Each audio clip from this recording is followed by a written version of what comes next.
It's a Thursday here on Sharp Money, presented by DraftKings, as we welcome you back. Amal Shah, Dustin, Swedelson, downtown Las Vegas. We just talked about Las Vegas for a full segment, so we're going to go Vegas. I'm Patrick Meagher in Los Angeles, and bring in our buddy, of course, Brandon Anderson in Chicago, the Action Network writer at Wheaton Brando on Twitter. Have you been to Vegas, Mr. Anderson? Yes, but no. I have flown through Vegas. I had like a 3-hour layover, just long enough to find a slot machine and officially play in Vegas, but we did not leave the airport. So I'm gonna, that does not count. That counts as no, right? Yeah. No, that does no. No, we need you getting loose on the strip to actually have a time in Vegas. Right. Okay. Let's do this. I got your notes, but we'll start here. Of course, you've got the Raiders, lane 3, hosting the Chargers, 2 5-8 teams, 2 under teams. The total right now is 35. We've got Easton Stick starting for the Chargers, Aiden O'Connell starting for the Raiders. You did add an angle to your notes here when it comes to Easton Stick. Should we start there? Yeah, let's start there because, so guys, you know when I come on, you make fun of my jerseys. I got my Trey Lance Niners jersey on today. I've worn my Carson Wentz Eagles jersey. I don't have one yet, but Easton Stick is another North Dakota State quarterback. So you guys have brought on today one of the premier Easton Stick analysts in the world. Here's the angle. My guy, Easton Stick, I did not expect to get drafted, to make an NFL roster, to stick on an NFL roster, and certainly not to start an NFL game. There's one skill that he has that is a really good NFL skill, and it is running the football. And there's a go-to play that he has that is kind of an NDSU quarterback staple, but that he was the best at. He was, I think, 48-3 in 4 years at NDSU, won multiple national championships. He's a winner. He's grit. He's all those things. There's the play that when they get down near the goal line, and I don't know the Chargers are going to get there too often, but if they do, watch for the play. Shotgun Easton Stick. Gets the ball, drops back like a half step, a split-second pause, right up the middle for the touchdown. That's the play. That is the go-to Easton Stick play. He has had 5 rushing touchdowns in preseason NFL games, 13 of them. And remember, you only play like half of the games. So that's really like 5 touchdowns in 6-7 games effectively. In college, he had a rushing score, 10 of his 15 games his last season, 10 of his 15 games the year before that. I want the Easton Stick anytime touchdown. I grabbed this when it first posted at 14-1. It is all over the place. I still see some 4-1, 5-1, 550s out there. I have a bet at 110-1 for 2 Easton Stick rushing touchdowns or anytime touchdowns. Maybe he'll catch one. I don't really care how he gets it. So I like the Easton Stick play. I think he's going to be a runner. That's about the one NFL skill he has. Really, the under is the play here. You mentioned both teams are 10-3 to the under. We got these green quarterbacks. Lots of trends to the under. Primetime unders, 61% last 4 years, 67 this year. Unders, 37 or below last 4 calendar years, 76%. And then I love a Thursday ugly under. 40 or below Thursdays since 2010 are 19-5 to the under, 79%. Well, look, I think Easton Stick's got a great shot because the Raiders are about as good as the teams he faced off in the Missouri Valley against. So should be okay here, Brandon. That's a tremendous breakdown. Not terrible lately. No, so I think the Raiders defense, that's part of the cap. I'll give the Raiders defense a little credit. The Patrick Rams guys have done pretty well this year. Dustin, anytime TD over at DraftKings on Easton Stick right now. And what's his rush prop? Curious if you can look that up. You may have the anytime touchdown, but I do love that angle. 14-1. Brandon saw it. Yeah, it is. You know, we were talking about handicapping this game, and you do such extensive work when you start to handicap a game. But this is weird because it almost has preseason vibes, Brandon. You're talking about injuries. No Keenan Allen. But a lot of this is like motivation versus preservation. Like Max Crosby, if he's going to give it a go, a lot of this comes down to we prefer Max Crosby be healthy for next season when these games are going to matter. So this is a tough game to handicap. Yeah, it is. Preseason, I think, is a good, accurate way of putting it. And that's probably why this total is so low, too, right? Because you play in the preseason, you're going to be betting on some totals in like the low and mid-30s. So Yeah, I don't think you want to get too invested here. Easton Stick at a long number, even at 4 or 5 to 1 for a touchdown. Like, this is the game to either play a total and then just skip it totally and check at the end of the night and hope that your bank account is bigger, or like play a long shot, play a touchdown guy, dig down the roster, right? Like, this is not the game to play the favorites. Like, this is the game to just try something long, because we're going to get some wonky stuff probably. Brandon, when you look at games later in the season like we are right now, tonight's game, 2 teams out of playoff contention, do you take a much more cautious approach as we get into December and January? Because for me, it's just like you alluded to a second ago. It's not preseason, but there are a lot of guys making business decisions on those teams that don't have much to play for. Yeah, it's interesting, and we've talked about this. I do my article that comes out at the end of each week called Every Game, Every Team. How to bet. I have a bet for every single team every week. That's new this year.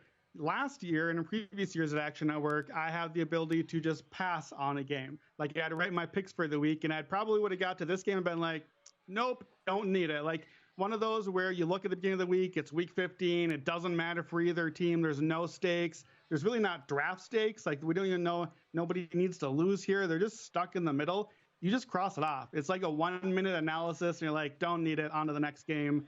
Now this year, I got to come up with a pick for both sides in the game. So I got to dig a little deeper. But I think that's where, like I said, you want to either just go with the pick that seems like it makes sense and then skip it and hope it works out, or take something longer down the board, like a longer shot, a longer touchdown guy, 2 touchdowns.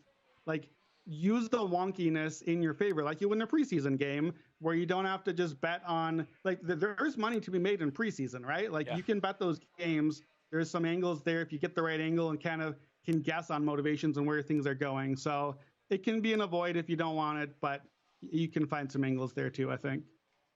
Okay. Let's start, and we'll come back with more. But why don't we start with one of your plays? And you're going to go to the Rams here. This is a team, obviously, in the NFC, playing to get into the postseason, a ton to play for, so the motivation is very clear with the Rams, and you're going to lay it. I think you got a good number 6. Most shops showing 6.5 with the Rams laying it, hosting Washington. Yeah, I love the Rams this week. This is a tough slate, tough to find plays I love this week, and this is the one that I'm all over. Don't mind the 6.5. Obviously, 6 a little better if you can get it, but Commanders are the worst defense in the league. They're bottom in DVOA, bottom in pass defense. Since they trade away Chase Young and Montez Sweat, they have no pass rush at all. So Stafford's going to stand back there and just pick the secondary apart. Rookie Emmanuel Forbes has been getting crushed this year for Washington at corner. Cooper Kupp finally looks healthy again. You got him and Puka Nacua. I think they're going to just put up big passing numbers. You look at just the last 5 weeks. The Rams are number 9 in DVOA. Their offense is 2nd in the NFL, behind obviously the 49ers, and that's it. Only the Niners offense has been better than the Rams. I watched last week against the Ravens. I was on the Ravens in that game. I think I gave out Ravens on this show for that game. It's a bad read. It was not a good pick because the Rams offense is legit, and they proved it so much that actually moved the Rams up in my power rankings after a loss as a 6-7 team into my top 10. I think this is a playoff team. It is definitely a playoff offense. Ron Rivera out of the bye, only 4-8 against the spread. Teams that give up 28 points or more in 3 straight games, like Washington has, 22, 45, and 2 ATS, 33%. By the way, Washington has given up 28 points 9 times this season. They gave up 45 to Miami and Dallas the last 2 games, and the Rams are better offensively than those teams right now. So I love the Rams. I looked at the team total over. I looked at the first half. I think this is the best teaser play of the week. Basically, just get a pick 'em. I will be playing the Rams multiple ways. Patrick, I love his call on this game, and in particular, you've got 2 teams going completely in the opposite direction. I know, Brandon, you mentioned they came up short. Patrick, not to rub it in, Brandon, but Patrick had the Rams in that game. But, when you look at the matchup, it's one where this team was right there on the cusp. They've got an opportunity to really finish out strong, and if the Niners, for some reason, don't need the game in the final game of the regular season, they're in a position to win out and get in this postseason. I think they're dangerous with Nacua and Kupp on the perimeter. Yeah, and I like the Rams. We'll come back more with Brandon here. I love the Rams because, look, take it for what you will. He's going to say positive things, Montez Sweat, about his new team. But he was saying even weeks back that the Washington Commanders were just looking to play out the string. So the motivation obviously wasn't there in the locker room. as compared to what he's getting with Eberflus in Chicago, who are playing better late. So, again, the Commanders, nothing to play for. Rivera knows he's on his way out. That staff knows they're on their way out, as the new ownership group will make changes. Rams super motivated. They were very good in Baltimore, so I totally agree there. We're going to come back with Brandon Anderson, Action Network. He's got a play on the Dolphins-Jets total. That's next. Brandon Anderson, the Action Network, live from Chicago. Love having Brandon on as we're discussing this week's slate. Week 15, of course, kicks off tonight in Vegas with the Raiders hosting the Chargers. We went through that. Anytime touchdown for Easton Stick, a little suggestion. Have some fun with that one, says Brandon. Next one up, the Dolphins and the Jets. So we take a look. And remember, just as a note, you've got 3 games coming up on Saturday. This game, Miami is laying 8.5. You can find 8 anywhere all the way up to 9. I'll call it 8.5 and 37.5 on the total. And you're going to go under this total here, Brandon. I'm going to go under. And I know it sounds scary to go under on a Dolphins game because we've seen them literally drop 70 in a game. But that's not this Dolphins team right now. Like, if you look at the Dolphins injury report, it would take me less time to tell you who's actually healthy for Miami coming to this game. Like, it's not just Tyreek Hill. We saw that on Monday. To me, the big one is it's a lot of defensive guys, but the offensive line is just shambles right now. Connor Williams, the center, #1 PFF grade center in the league. He's been awesome for them, especially getting out and run blocking. Tron Armstead, their one elite lineman, he is questionable again. Doesn't look like he'll play. Both guards look like they'll be out. When Miami's O-line has been bad this year, their offense has gone with it.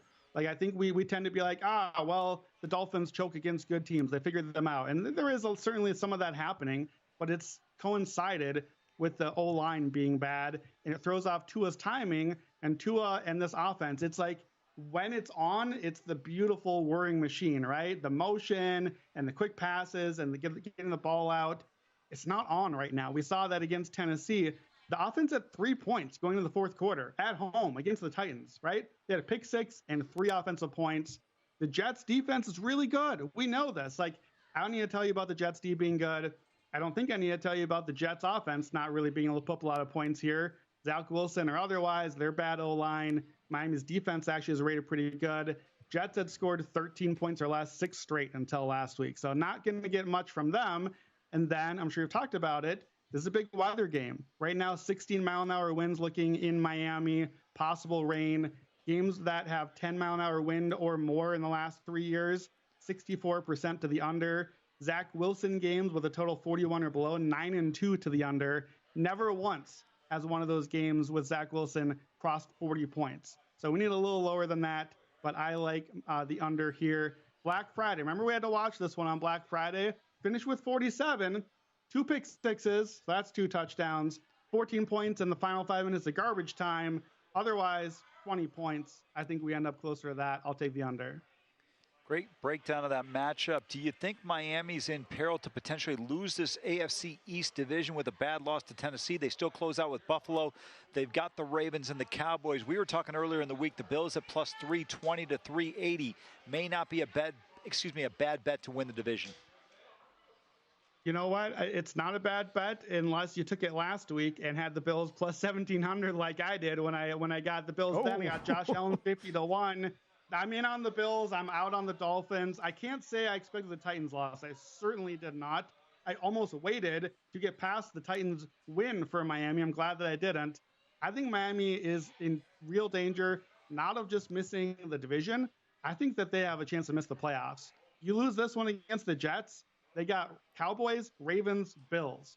This could go very sideways with all those injuries. So I am not betting Dolphins to miss the playoffs, so I don't get to count that one. The number isn't quite there, but I will probably be betting against them all of the games till I see something otherwise. Okay, 37.5 for Brandon under Jets, Dolphins. I know as far as angles, you've got more props than sides coming up here, the rest of the board in Week 15. But let's just kind of peek. We can do this with the 4 of us. Peek at the Saturday games. And, Brandon, I'm going to throw them at you. And if just anything jumps out, let us know. You're going to have Nick Mullins under center. It's been quite a fall for Dobbs. He's now your 3rd stringer there in Minnesota. Mullins v. Browning, all of a sudden Cincy has something to play for, and Cincinnati's laying 3 and 40.5 on the total. Yeah, I'm going to stay away from a side and total in this one. I do love a prop, though. TJ Hawkinson receiving yard overs. If you've been watching Cincinnati, betting tight ends playing Cincinnati has been a huge cash cow. That is consistently hit week after week. They're number one most tight end fantasy points, number one most receptions to tight ends, number one most yards to tight ends. TJ Hawkinson is actually like in the mix to lead the NFL in receiving in receptions right now. He's got 85, I think, already this season. So over 50.5 is a number that's out there. He's gone over that number 9 straight games. So I think he gets a big game. You get a new quarterback. What's a new quarterback want to do? Check it down, right? Just check it off to your tight end right over the middle. So I love TJ Hawkinson. If you want Cincinnati, Minnesota's been bad against wide receiver 2s. T. Higgins's line is down to 38.5. My man has fallen from grace, and he has been below that a bunch of times too. But I think he gets the 40 yards, so I would take a T. Higgins over as well. I like this play on this game on the under, Patrick. I know everyone's pointing towards the over. It's being bet over, but I think Minnesota's defense doesn't get enough credit for what they've done for the last several weeks. Bengals have been deficient on defense, but I think Jake Browning comes back to where he really belongs, and Nick Mullins is not a guy that I can really back. Okay, I'm going to skip Pitt and Indy in rotation and hit Denver, Detroit, because this one's fascinating to me because I do know some respected bettors that like Detroit and a bounce-back spot here. I'm not as positive. Denver at Detroit, Brandon, 4.5. Detroit's laying it, and 48 on the total. Yeah, I struggle with this one. I've seen a few guys on Detroit as well, and that was my instinct too. I was like, all right, perfect. Denver, fraudulent. This is a great spot. Get Detroit on the bounce-back, get right spot. I don't know if the numbers say that. By the numbers, you look at like the last 5 weeks, Detroit's got a bottom 5 defense by DVOA. And Denver, last 5 games, is number 5 overall in DVOA. I don't know why. I don't see it when I watch the game. Like, I don't really know what's supposed to be happening that's good here, but something in the numbers is working out in their favor. I know a lot of the something is turnover luck, and that part should regress. I don't know. I think I would take Detroit if I had to play a side just because they're the team that I like better, but the numbers do give me pause. The one angle I love on Detroit here, even as Denver's pass defense has gotten a lot better, their run defense is still terrible. And I think if Detroit's going to win, you win with David Montgomery. You win with running the football, control the clock. We've seen under Ben Johnson, Detroit sometimes just run for like 300 yards, physical, smash mouth, a Dan Campbell sort of style. I think that's the script. So maybe if you want Detroit, play it with David Montgomery over rushing yards, get him in the end zone. He's scored a touchdown, I think, 8 out of 10 games this year. Build like an SGP, like build the script of how does Detroit win?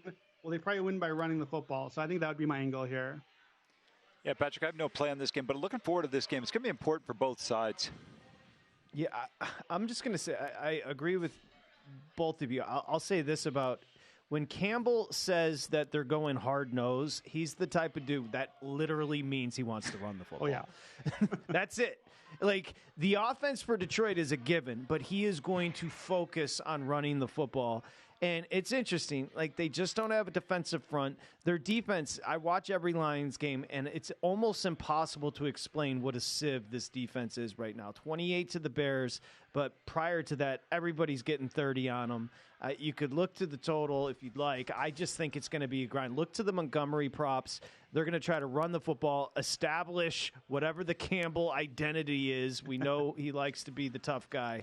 I totally agree with Brandon as far as running the football in Detroit. Okay, we are running out of time. Is there anything else you'd like to leave us with as far as props across the week of 15? I'm going to pivot slightly. I'm traveling next week, guys. This will be the last time I'm on VSiN for a little bit. So let me give you a couple Christmas gifts and go to week 16 on look-ahead lines and give you 2 picks here.